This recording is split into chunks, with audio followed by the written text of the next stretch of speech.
Welcome to the Dr. Detective, a PhD true crime podcast. I am your host, the Dr. Detective Troy Looney, and we're bringing another episode to you. We're going to talk about FBI scam safety and reporting through the FBI's portal, IC3.gov.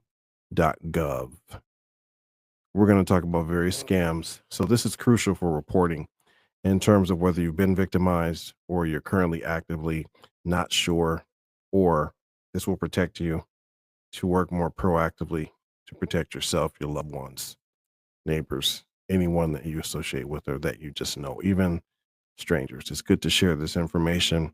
So, we're going to talk about this process and what the portal is. This is brought to you by the Dr. Detective in collaboration with SCS Nation's True Crime Talk channel. So, like and subscribe. Please share by all means. So, the FBI issues fraud alerts at various times of the year. It just varies, it's rapid. So, working in fraud, currently my fourth year, I can tell you we're averaging many cases on a daily basis, various types of cases.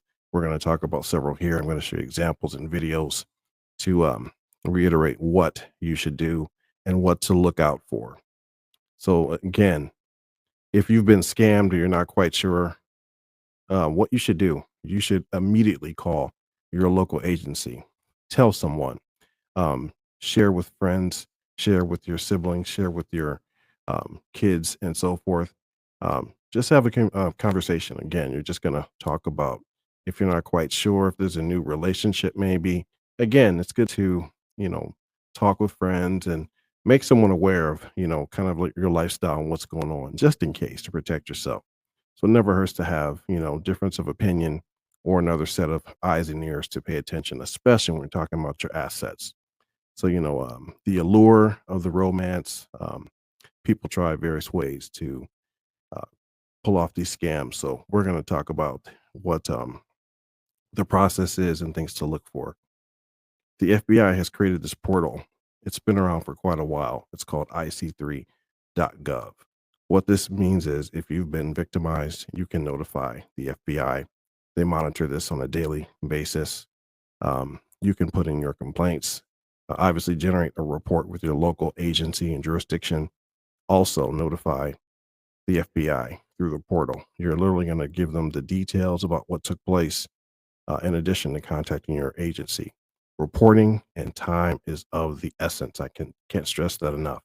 The sooner you report, the sooner we can maybe try to recover your assets and or monitor and track these individuals. Because guess what? It's coming from around the world. This is typically international, and from that perspective, depending on the type of case, it could be some local elements involved or people involved, but for the most part, tracking and monitoring is crucial. So there's a couple of videos and what you're going to see when we talk about this portal. I'll come back to that shortly. Again, various scams. I've worked various scams in terms of romance scams where someone poses as a contact or maybe a phone friend, someone you meet on social media, online, various platforms, chat rooms, and so forth, or maybe in person, and then that person turns out to be deceptive. Again, it may start out as a romance, and they spend weeks, months, or even years at some time to kind of bait and nurture the relationship, nurture the conversation, gain your trust, right? So let's take a look at one scam story that happened. This individual's father lost over $700,000. He turned to the internet for, dating and met Mary Blake 123 at yahoo.com. I had people from Nigeria contact me to create fake accounts on dating sites like POF and create email accounts to match what they are, the kind of profile that they want to be on. He started just corresponding with this person, and she essentially made him believe that she was abroad in England working on a project. She got to know my dad a little bit in his background.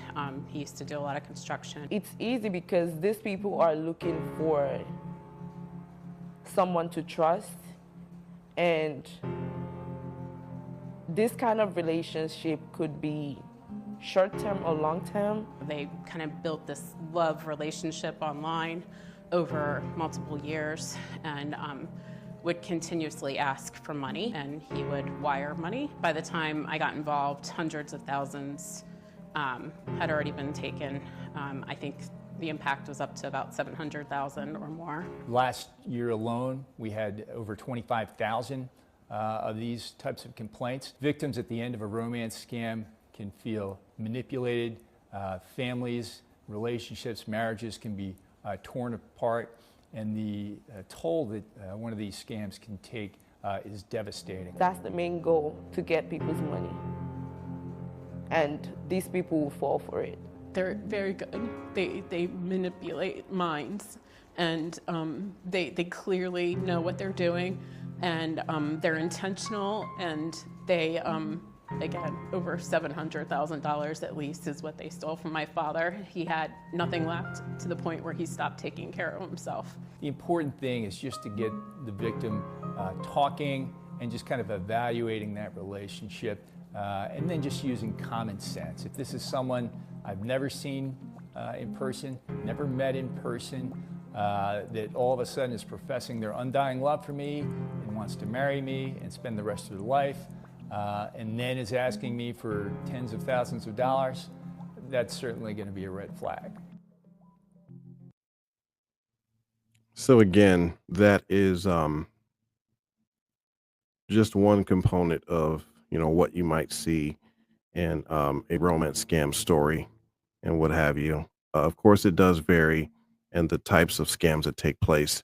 I have cases where people are getting the fake Publishers Clearinghouse winnings. They'll contact your elderly relative to say, you've won $7.5 million. We need you to pay that fee of 10% for transfer, which doesn't exist. They're very discreet, they're very manipulative, and they're very convincing at times. We recently just had a person that picked up a 100-year-old victim. They actually picked her up at her home, took her to the bank to get monies, and then had her send a check through FedEx or UPS. Again, so that was intercepted. Again, they still were in contact with her, and even though it was intercepted initially, they had her get more money and send it out. So active case, we're still working. But these are the types of things that they do. They may contact you to say you've won monies. We need you to access it by line of credit or by second mortgage on your home, or just whatever monies you may have in 401ks or investments and so forth. So they try various ways, but this is what the portal's about. The portal is here to report these crimes.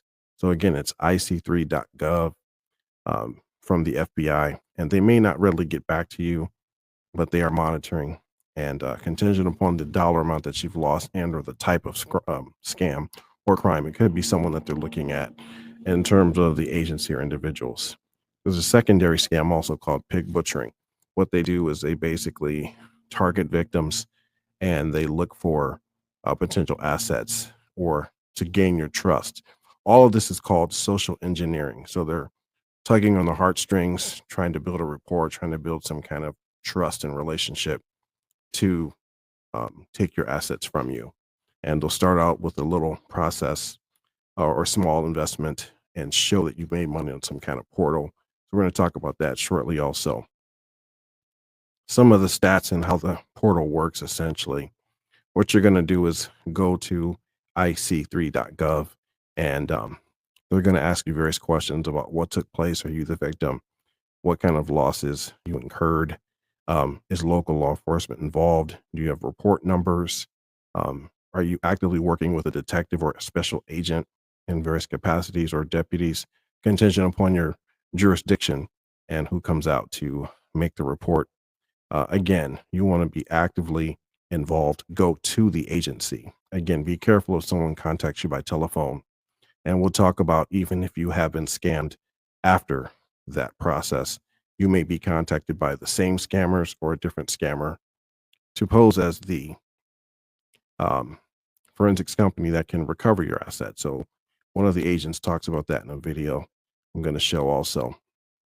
So some additional aspects of the portal itself, they're going to have you enter You're going to click on the screens and click on file a complaint. You'll follow through the prompts, and they'll ask very basic questions. It can be a little time consuming, but it's worth it because you're dealing directly with the FBI at this point and the reporting process. So again, last year alone, there was $3.4 billion roughly. Actually, this is from 2022. $3.4 billion stolen, and that's since increased. That's a lot of money. That's a lot of scam, and that's the scam activity and theft that's just been reported. The problem is also that not everything's been reported. Victims are embarrassed. We do understand. You're ashamed, to the point where some have even contemplated taking their own lives. Again, the process to recover some of the assets is there. Time of reporting is of the essence. The sooner you report, the better chances we have to recover your assets and maybe catch these individuals. Also, even if time has passed, I suggest and recommend reporting, because there are assets that we have seized and that we have in our various possessions, various agencies around the country and around the world, whereas we've never identified the victims. So your assets may be sitting in a certain agency, in a crypto coin or cryptocurrency wallet, and we just haven't identified you yet, or we haven't made the connection. So crucial point. Reporting is paramount. If we can connect the dots, maybe we can find your assets and still recover those back to you. That's wishful thinking, but I like to think on the positive side. Some other statistics around the world, 2023, the US still leads countries in terms of the amount of scams and cybercrime activity that takes place. When crypto's been lost, the good and bad of cryptocurrency is that we can track the transactions through what's called the blockchain. So when you get receipts, we'll talk about when you have receipts for uploading cash into an ATM or converting cash, transferring from an account to a cryptocurrency. It gives you a hash value. It gives you the receipt. It gives you the transfer amount in US dollars and equivalent of Bitcoin or cryptocurrency, the equivalent amount.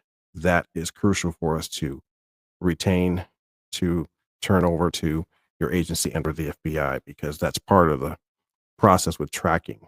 We can track every transaction on the blockchain. Crucial for reporting. When I talked about those transactions, it could be in the form of a QR code. In this picture here, we see the hash value at the top above the QR code. Not to get into too technical about binary cryptographic hashing, but let's just say the transaction is documented, it is time-stamped, it is archived, and we can track these transactions. So save your receipts, save the transactions, keep all your messages and text, emails, social media postings, or chat room messages. Keep those or recover those, give those to law enforcement and or the FBI, specifically the QR codes and the receipts. Sometimes you don't always have a QR code. You may just have a hash value and some text on a receipt. Do not delete any information, no matter how frustrating it gets. Please keep that for your investigators.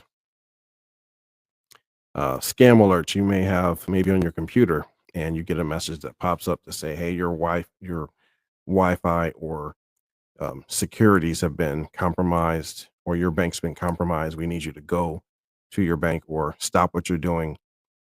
Contact this number or email. Do not text or contact that number. Hang up the phone. Go to your local institution. I know it's a huge inconvenience, but contact your institution. Plan to go to that institution in person. Talk with them in person about what may have taken place, or is this factual? Show them the text, but do not contact that link. Do not call that number back, because once you call that number, they're going to say, we can take care of it for you. You don't have to come out, right? You're talking with the scammers. They're going to try to gain remote access to your computer or allow you to give them access to your accounts. At that point in time, various types of scams are initiated where they take your assets right in front of you. I have cases that I'm working. I have made arrests in terms of those cases, similar in nature. and it's an ongoing process. Again, go to the institution, and again, the thing about that, when you go to your institution, they're going to try to stay on the phone with you to give you a story to give to the bank teller and clerks and managers. Hang up the phone, say, hey, I need to really talk to law enforcement, or have an officer come to the bank or branch or credit union, wherever you are, or kiosk if you're at a gas station or store with a ATM that can load cash or take cash in and transfer it to crypto.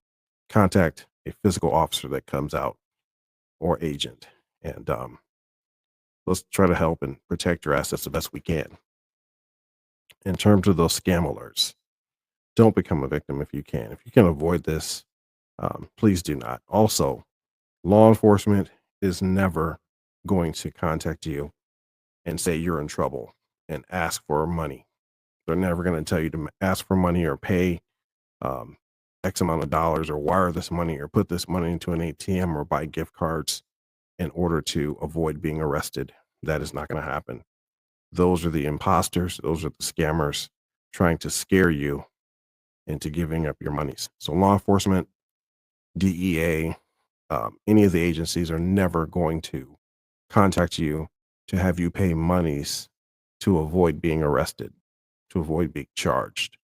If it's a grandson, granddaughter, sibling, son or daughter, they're never going to ask for monies for you to pay to get them out of trouble. Again, if you're not sure, when in doubt, hang up the phone, call us out. When in doubt, call us out. Consider it a buzz phrase or buzzword. If you're in doubt, call us to your location.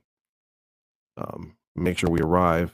Also, if you'd like to come to the police station or to the department, that's recommended, right? We'd rather you do that 10 times out of 10, so that we can say, let's look at what you have.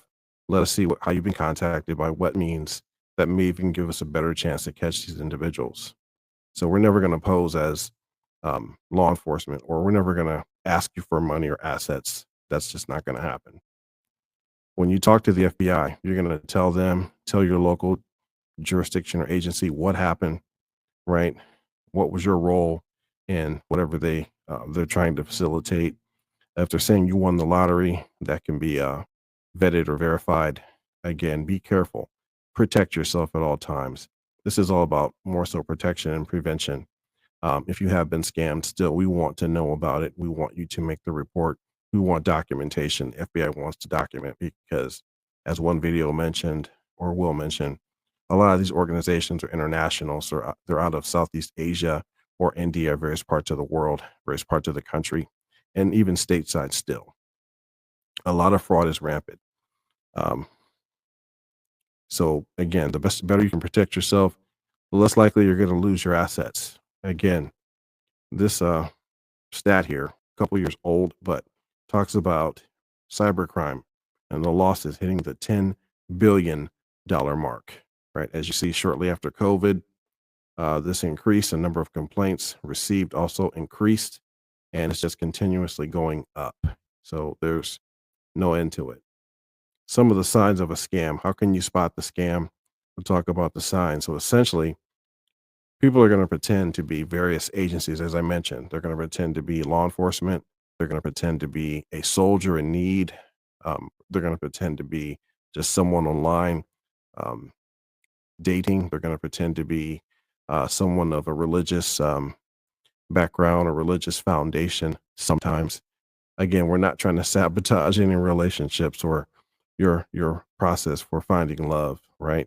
You just want to make sure it's true. And it's kind of hard to spot right now, especially with so many scams. So they're going to start out with the conversation and build a rapport. And at some point in time, they're going to offer either investment opportunity, or they're going to ask for cash once they built your trust. So these people are very, very savvy at what they do. They're very convincing also, and they're very creative. So I have to say they are creative, and I won't call them good. I'm going to say they're bad, but they're very manipulative in terms of their actions and what they do. And they research and they work at their craft. So unfortunately, whatever it takes to get you to give up your assets, they'll do that. They may even send you cash or send you a check. We get a lot of people that say, hey, I'm going to send you a check, right? You're the victim. You've met this person, build a rapport, conversation, chats, and so forth. Hey, I'm going to send you a check, keep so much and send the rest back to me. So you deposit this check in your bank. Well, guess what? If that check is returned or it bounces, even after it clears, could be weeks or months later. If it bounces, you are on the hook for that monies, right? And you find your account being negative, several thousand, several $100,000. They're going to start small. So it may be several thousand initially. And it clears, take the money, send some back to me, or take this check and send it back to me in the form of Bitcoin or crypto or gift cards or cash, right? I've had cases where people will say you've won winnings or we need you to pay the percentage fees. We're going to come to your home or send a courier to your home to pick up the cash. I've had people give out, in essence, in upwards of $80,000 cash, $70,000 cash. And the individuals, the scammers, come to the home, pick up the cash, or the courier allegedly comes in, picks up the cash, and they're off. And we still have not located them or found them. An active case we've also shared with the FBI and some other local agencies such as BCI through the Attorney General's office. So it just varies, things that they do. If you receive a warning on your computer screen like this, it pops up on your screen while you're surfing or just browsing, stop what you're doing, your computer's infected. This is a scam, sign of a scam also. If it's a virus, close the computer, shut it down, take it to Geek Squad. If you think it's a scam, call your local agency. Typically, this is going to pop up. They want you to call that number, the number we see there, right? If there's a number for you to call, that is a scammer's number or link, or sometimes a link to click or a QR code to check or email to contact, right? They want you to panic. They're counting on you panicking. They're counting on you contacting them to get this handled, get this taken care of, right? Once you do that, they've built their rapport, gained their trust, and they're going to get to your assets, to your account, to your monies. The pop-ups may look very different in nature. Could be various virus protections or fake virus notifications. If you accept the risk or you click on any of the links, you've given them access. Also, they're never going to have you log into, law enforcement's never going to have you log into a separate portal or a separate location or website or app to transfer your assets to. Again, there's so many different types of scams. These are just some that I'm sharing with you. I talked about the pig butchering story. What that means is they're going to pretty much bait you, gain your trust, and fatten you up for the big takedown, or pig butchering, fatten you up for the kill, essentially. So here's a story we're going to see and discuss that. We'll continue further on with some other components. A growing scam that is costing some victims their life savings. The scammers, frequently based in South, slowly gain the trust of their targets. Then they convince them to give them money to buy cryptocurrency. WJZ investigator Mike Helgren in your corner tonight, digging into what has been a devastating scam. Mike, you spoke to one woman who lost millions of dollars on this. Yeah, more than $3 million, Rick, and she says she's embarrassed. She fell for the scam. She's telling her story in order to protect others. She says it all seemed very real, and more than 5,000 other people across the country have fallen for similar scams. I put in over $3 million into this, and it showed that I was making almost maybe like 80% profit. That's right. This victim lost more than $3 million. WJZ has disguised her voice, and we're protecting her identity. I was so humiliated. It was very hard. You trust somebody and you get betrayed. It really hurts more than the money part. She says the female scammer first reached out to her unsolicited through a Korean messaging app. Spent several weeks earning her trust, then slowly asked for money to invest in crypto for her. The victim shared screenshots with WJZ Investigates. She says the investment portfolio looked like the real thing, and she was first directed to the legitimate Coinbase before being taken to other sites. Once she got a lot more of my trust, more money would be poured in. Unless you know what you're doing, you're not going to be able to tell, especially if you've never done crypto before. And when I spoke to her initially, She told me she wasn't being scammed, and she gave me very specific language that I knew that came directly from the scammer. Sarah Lewis, an agent in Baltimore's FBI field office, learned this woman was being scammed through Operation Level Up, the Bureau's program to crack down on this fraud. They find the victims.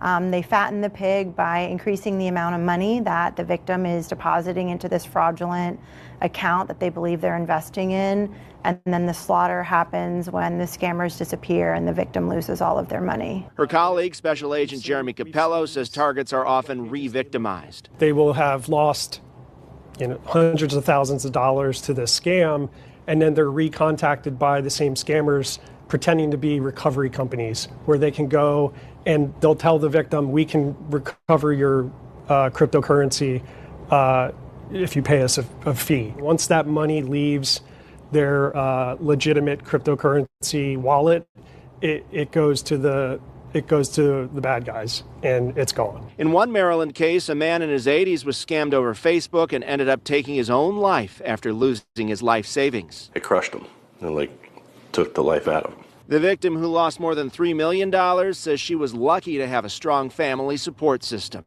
It's money, and as hard as it is, and how humiliating as it is, and how hurtful as it is, it's not worth your life. And the FBI says some of these scammers are victims themselves of human trafficking, working out of large warehouses in Southeast Asia, forced to make these contacts. The FBI warns not to respond to unsolicited messages and not to invest with people or organizations that you do not know. We're live in your corner at FBI in Woodlawn. Mike Helgren, WJZ. So yeah, that is the story in terms of how pig butchering works.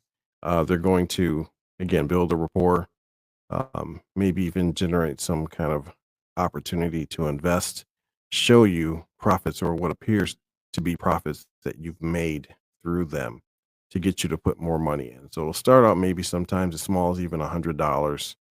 It builds, or they offer the investment opportunity. You've made $400. You put that back in or leave that in the account. Now you've made $1,200. Now you've made $4,000, and they're going to continue to see how much capital you have access to. They're going to take as much as they can until they've taken everything, and then they disappear. So essentially, some of the scams and a number of losses in terms of reporting, and IC3 after COVID, they reported $6.9 billion in losses to internet-enabled crimes and scams and fraud. As you see, the numbers vary with the different types of scam: business email, investment opportunities, real estate rental scams with the housing. We get a lot of people who are scammed with the fake apartment listings, and they go online, they see pictures on marketplaces, and they want to rent this beautiful home, of course, right? The allure of that, getting a nice place to live, everyone wants that. We all want the same thing, right? So people fall for that trap. They Zelle money to people, they send Cash App, or they send gift cards or cash, and they're even meeting people in person at these locations, showing them the house, giving them fake leases, and you give notice where you previously lived. 2 weeks later, you go to move in, you show up with a U-Haul, and there's 4 other people there with U-Hauls. All have been scammed. So be careful. Vet the information in terms of check and recheck and check again. And then if you're still not sure, if it seems too good to be true, most likely it is. Some other statistics in terms of IC3.org. Look at the number of losses from 2019. 3.7 million complaints. That's the number of complaints that IC3.org.gov has taken in over the last few years, amounting to about $30 billion in total loss. And it just continued to increase over the years. And that's just some of the numbers that they wanted to share. They talk about, as far as pig butchering, we saw the recent story about that. There's several different aspects of that and how that happens. Again, they're going to try to contact you, maybe appear to be legitimate, offer the investment opportunity for you or for you and your family. So they're going to bait you in and then try to have you bring in other family members to do that.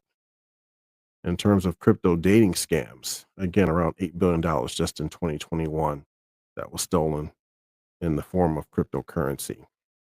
If you're very familiar with crypto or you're not quite sure, again, be careful of the quick schemes, quick opportunities to make monies with crypto. And again, it is still very volatile. It can be lucrative in some lucky aspects and some skillful aspects.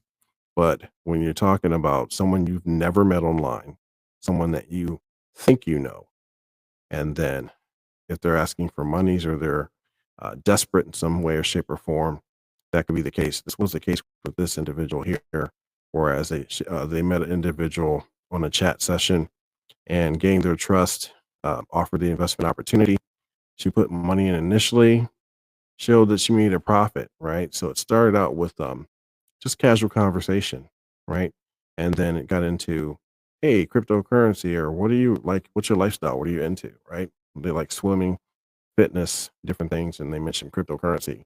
Therein lies the hook and the bait, right? They took the bait, got into the investment opportunity. Of course, there's some other kind of platform or app that's initiated.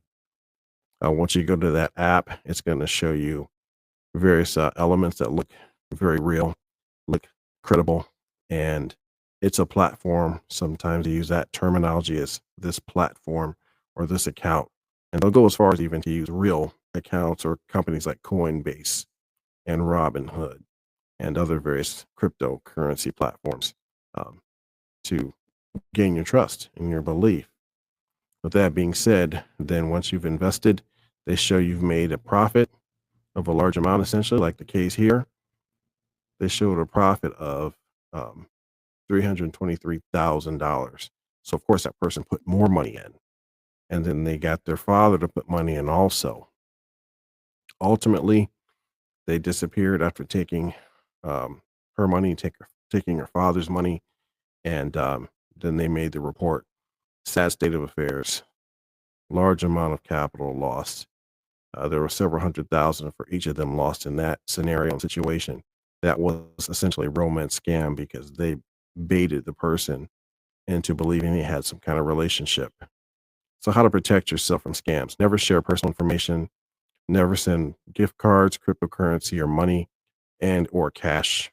Never join any investment sites and or download apps. If you want investments, you may want to consider some other alternative credible agencies, not to endorse anyone specifically, but for example, Merrill Lynch and things of that nature, or talk with a financial advisor before you invest in anything. And make sure it's someone in person, not someone you met online, right? Make sure they're in person, they're actual person, and even still vet them with other accountants and other individuals and attorneys and so forth. So they're going to show you you've made a profit if you get into that kind of situation or scenario, or you're currently in that scenario. They'll show profit, guaranteed returns. So you're going to go all in, right? So especially cryptocurrency. If you do not understand cryptocurrency, it is a currency exchange. But if you don't understand it, steer clear, stay away from it, and do some research. And then even still, you want to make sure you have to be careful. You just have to be careful. I've had people that are well versed in crypto. They've had years in banking. I've had bankers that were scammed. It's just contingent upon how savvy the criminals are, how much of your trust they gain, and what kind of secrets they may share with you all as well. Some other things to consider: can we get your money back? Can law enforcement actually receive or recover your assets? Chances are there, and as I said, I think on the bright side and the willful side, the positive side of success, and it's been useful in many cases because guess what? We have to persevere, but time is always of the essence. Can't stress it enough. The sooner you report, the better chances we have to recover your assets. Also, scammers use crypto because it's harder to track. Victims are targeted, and assets can be recovered but we can track all the transactions on the blockchain, essentially, contingent upon where the money was sent to, as far as the crypto transfer or distribution. It may have went to through an ATM or through a transfer process like Cash App and things of that nature, converting to crypto. It goes to what's called a crypto exchange, or like crypto banks, essentially. Goes to an exchange or maybe different wallets. It could be a private wallet, it could be a public wallet, or it could be the exchange, as I said. So we can track those transactions. Time's of the essence. The sooner you report, the better chances we have for recovery. That's not always the case, but the money does move eventually, or it may sit in a wallet. So as I said, if you've been victimized and your assets have not been recovered, make sure you still, at minimum, make the report, notify someone, put this information into the portal for IC3, and hopefully we can help to recover assets. This is the FBI's portal, IC3.gov. Please like and subscribe, share this information with family, with friends. This is the Dr. Detective, a PhD, True Crime Podcast. Hopefully this has been helpful for several of you, for all of us, myself included. We have to protect ourselves, lock down our credit profiles, and be diligent. This is in collaboration with the STS Nation True Crime Talk channel. I want to thank you all for watching. And as always, be safe, be smart, and the Dr. Detective sends love. Like and subscribe. Share.